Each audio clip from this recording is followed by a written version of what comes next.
What's the best stuff to play for a half hour a day? Let's talk about that.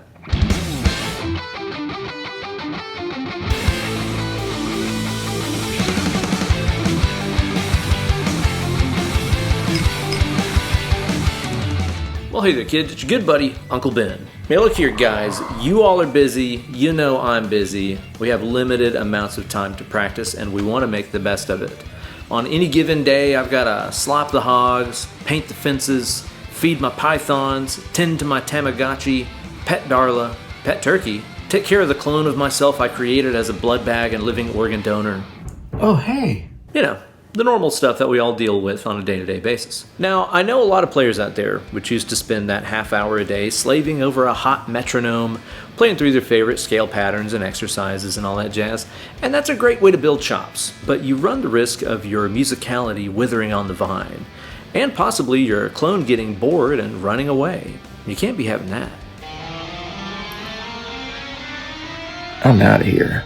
The half hour of power workout we're going to talk about today gives you a balance of technicality and musicality. It's everything that you need and nothing that you don't. As always, today's video is brought to you guys by everybody who supports my channel over on my Patreon page, patreon.com/BenEllerGuitars. Sign up today for all kinds of amazing goodies like bonus videos, backing tracks, downloadable tabs, and so much more. This week, everybody who supports my channel, even for as little as $1 a month, is going to get access to a very special, super extended, and ad-free cut of this video. I'm also going to be uploading my own personal half hour of power that I practiced through today, so you guys can follow along and see how I approach this program. So, don't delay, sign up today over at patreon.com/BenEllerGuitars. Join my cult. Gear-wise, I'll be playing my favorite guitar ever, my Suhr Modern Satin, into the Fractal Audio Axe FX 3. Now let's get into it. Okay, let's not bury the lead any further. Here's how this works. If you got 30 minutes a day to practice, you should be dividing this using my rule of thirds. Use 10 minutes for exercises and warm-ups, 10 minutes for improvisation against jam tracks, and 10 minutes of playing full songs front to back. Personally, I like to run through those three topics in that order, but you can experiment around and see what works best for you. I don't care. Let's start off here by talking about the warm-ups and exercises. Listen here, whippersnappers. I'm older right now than I was when I got out of bed this morning, and I found over the years that the older I get, the more I need to start off slow and simple, get those joints nice and loose, and get that blood a-moving. I also recommend topping off your blood with some fresh stuff from your clone if you have one available.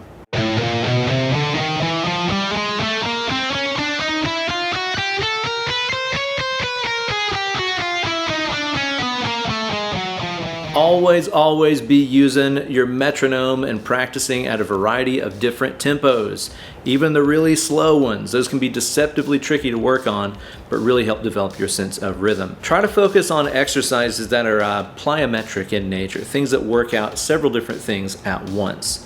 Here's the problem with the good old 1, 2, 3, 4 exercise. Since you're playing 4 notes on every string, that means you're going down, up, and then changing strings, right? That means you're only doing string changes after upstrokes, which is only half of the alternate picking problem. Take that and play it as a 3-note pattern instead. That way you're going to be playing down, up on the first string, then up, up on the next string. I recommend playing 1, 2, 3 on the way up and 4, 3, 2 on the way down. Looks something like this.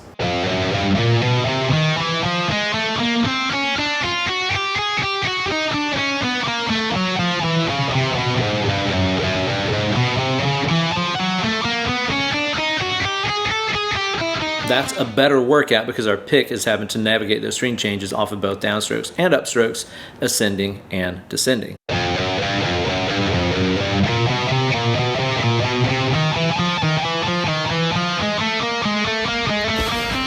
Boring. Sweet music to your clone's ears, right? Very musical. If you want to do something maybe a little bit more appealing to listen to, you could play that same idea with any 3-note per string scale, right?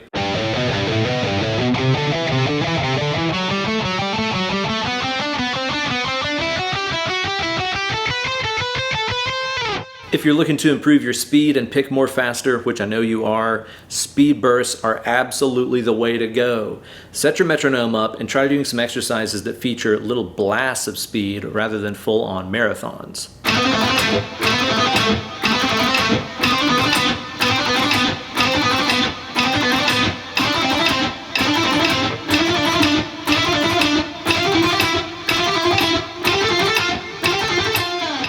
a bunch of exercises here on my channel that feature speed bursts that involve changing different note subdivisions. I really recommend this. Stuff that goes from like eighth notes and then accelerates to triplets, for example.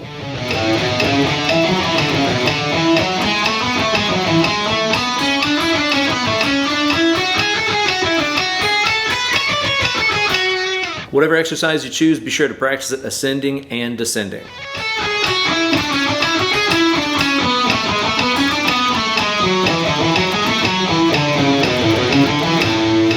That way you can get good at going up and going down, just the way your mother likes it. One of my favorite total package alternate picking exercises is my classic Punisher exercise that you can find here on my channel.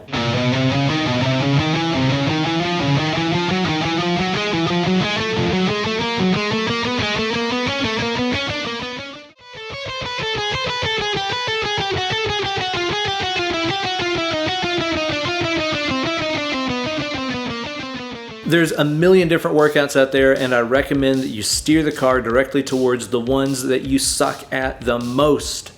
You gotta keep ego out of this, you gotta keep vanity out of this. Remember the wise words of the amazing drummer Jojo Mayer. I saw a quote from him one time that said something along the lines of, if you're practicing and you sound good, you aren't really practicing. I think this is the trap a lot of us fall into as well, is the longer you play guitar and the better you get, the more you get used to hearing yourself sound good, which means hearing yourself sound bad becomes even more excruciating. So we tend to avoid the stuff that we suck at because we just can't stand to hear ourselves suck. But if you want to get better, you have to embrace the suck. If you sound good when you're practicing, you're not really practicing. Come to think of it, I guess I've done a lot of accidental practicing on stage, if that's the case. And feed those mitts a well-balanced diet. Don't just do picking stuff like what I was doing there. Do a wide variety of workouts. Really focus on doing some legato-based stuff here with the metronome.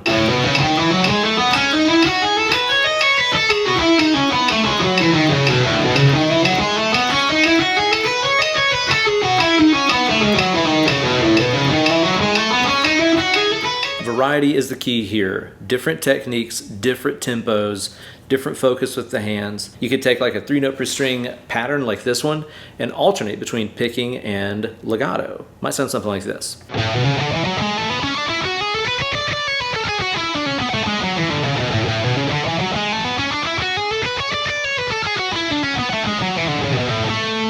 But remember, man cannot live on shred alone, which is why next we're going to move on to phase 2, improvisation. Okay, tiny disclaimer about this improv section. If you're totally new to the guitar, I'm talking so new that you still think a scale is something that goes on the outside of a fish, maybe skip this section. Do 15 minutes of warm-ups and practice and 15 minutes of playing along with tunes. That might be better for you. Now, improv is more than just a one-way ticket to Noodletown. It's a way to strengthen your command of the instrument, learn the fretboard better, and increase your musical conversational skills. Especially if you do this intelligently with what I call guided improvisation. Improvisation with a purpose, right? To do this, you're gonna need some jam tracks, and lucky for you, YouTube has about 80 billion free ones that you can utilize in all 4 keys and both styles, country and western.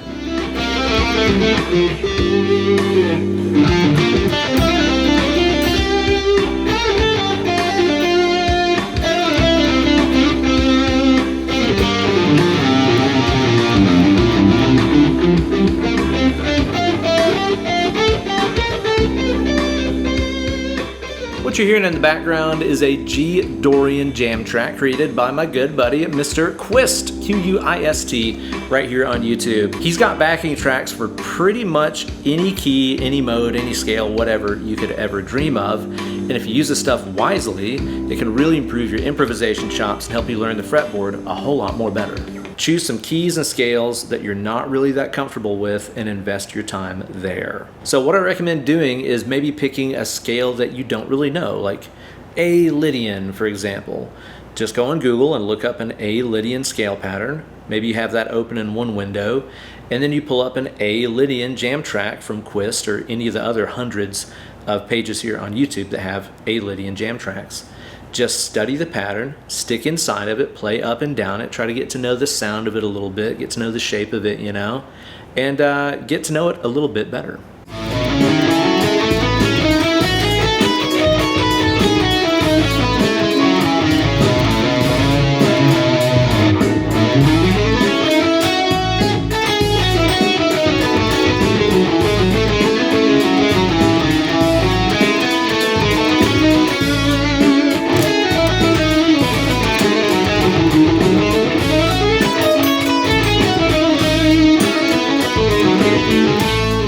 As I was playing against that A Lydian backing track, I was trying to be conscious of the fact that every cycle through that chord progression, it lands back on A major in the chord progression.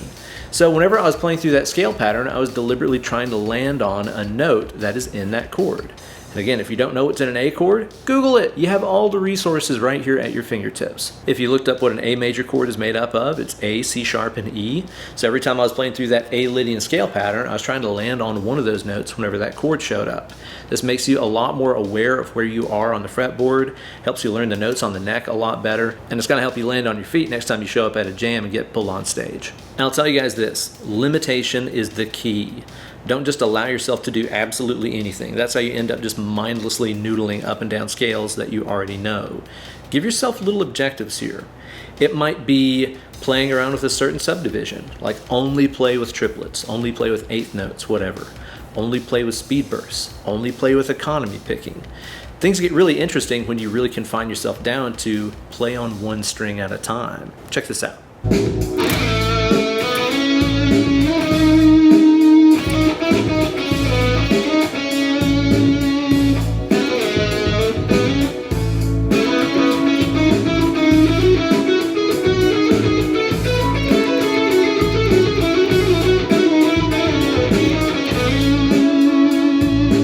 When you're playing on a single string like that, you have to think about how that scale is structured. It's steps, half steps, it's intervals, it's notes, however you want to approach it. And you can't really fall into playing your typical pet licks, you know? I find when I'm limiting myself to one string at a time like that, I focus more on the really musical aspects of playing, like bends, vibrato, and so on. Here's a great suggestion for you. Use this week to learn all 7 modes in one key. That's 1 per day. Here's what I want you to do.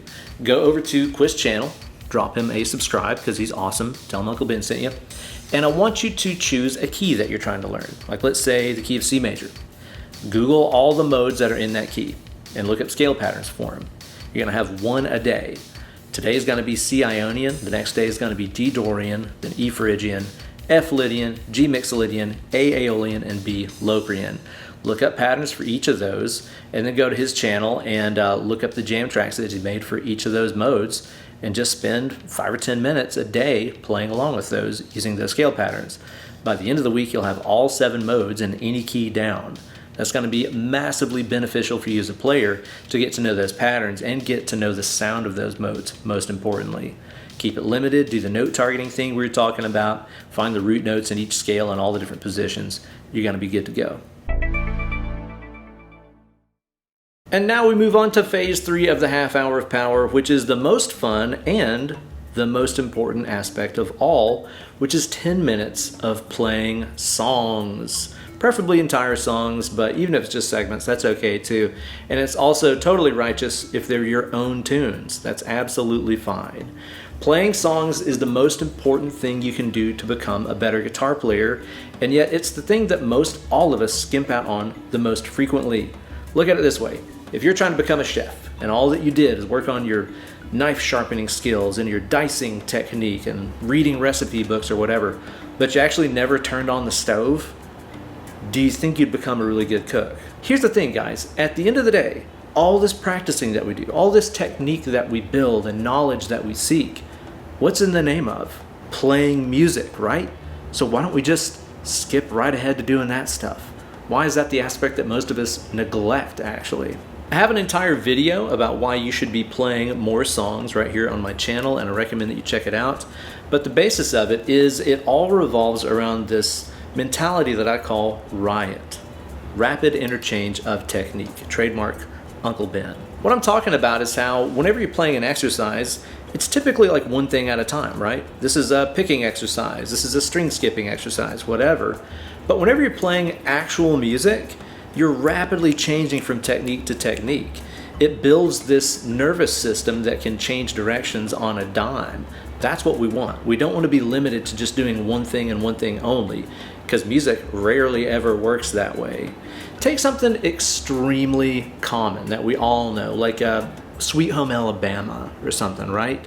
Now, if you're just playing through the intro of that song, you're gonna have so many different techniques happening back to back, rapidly, right? You're gonna have chord shapes and picking, some strumming, and then when you get to those hot licks, hammer-ons, pull-offs, string skipping with the pick.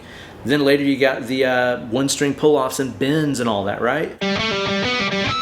Like, there's not an exercise that has you going through all those different things that rapidly. You can only get there by playing tunes. And play tunes, you must. In addition to that riot mindset I was talking about, you also get the memorizational skills that you're going to need to develop in order to remember how many times you play each part before it goes to the next part, you know? Your brain is already kind of having to load up the next part of the tune when you're playing the current part. And again, that's something exercises do not teach you. You're also going to learn how to listen to yourself playing along with other musicians. This is one of the most beneficial things I ever did for myself as a young up-and-coming SHREDI Knight back in the day. I just turn on CDs and sit in with the band, you know? Get used to hearing myself playing on top of a bass player, another guitar player, and a drummer, whatever. It's one of the most important skills you can develop, listening to yourself playing along with other people. And there's only one way to get better at it, and it's by playing songs. Can I say this enough times? Play more songs. And it's totally cool if you use this time to play along with your own songs. Maybe you're in a band and you got a show coming up. Use this as a time to practice your own tunes. It's totally great. You get all the same benefits that you do of playing other people's tunes. Although I will say, I find playing other people's stuff to be really, really beneficial because other players make choices you don't. You know, now that I mention it, I think I'm gonna do some playing along to one of my own tunes right now to keep it royalty free here on my channel, which keeps food on the plate of my beloved clone. Check this out. This is my song Saturdays.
So many different techniques whizzing by, way more interesting than practicing chromatic exercises or whatever. And again, we're doing the end result of all this stuff. We're playing music. That's the whole point. Why shouldn't we be doing it? Playing tunes is a riot. See what I did there? Yeah. So there you go, kids. A breakdown of Uncle Ben's half hour of power guitar workout. It's everything you need and nothing that you don't. 10 minutes of warming up with some exercises, 10 minutes of improvising with some unfamiliar scales and keys, and 10 minutes of playing along with tunes. This is where it's at. This is going to build you into a more better shredder in no time. Try this practice routine for a week, and then come back and report to me with your progress down there in the comments section. I'm really looking forward to hearing what this does for you guys, because 30 minutes a day is something that we all can squeeze in, you know. You could even abbreviate this and do, you know, 3 minutes each if you only got about 10 minutes to play, whatever you want to do. Or lengthen it out, you know, 30 minutes of each. That's great. But anyway, there's a way to make this rule of thirds thing work no matter how much time or how little time you have to work with. So try it out. Let me know how it goes for you down in the comments section. Be sure to join my cult over on my Patreon page at patreon.com/BenEllerGuitars. Whoops, did I say cult? I meant awesome community of people just like yourself. Sign up today even for just $1 a month. You're going to get access to downloadable tabs, backing tracks, ad-free and extended cuts of all these lovely videos, and so much more. I look forward to seeing you guys there. Thanks a ton for watching. Be sure to subscribe to the channel, ring the bell for notifications every time I upload a new slice of fried gold, and like the video, yada yada yada, all the stuff that we say to do all the time. Well guys, it's been a blast as always, but now it's time for me to go do some practicing of my own, and I recommend you guys do the same. Get away from this thing, grab that guitar, let's mash some rope. Let's click it. More pick it. I don't care. I don't care.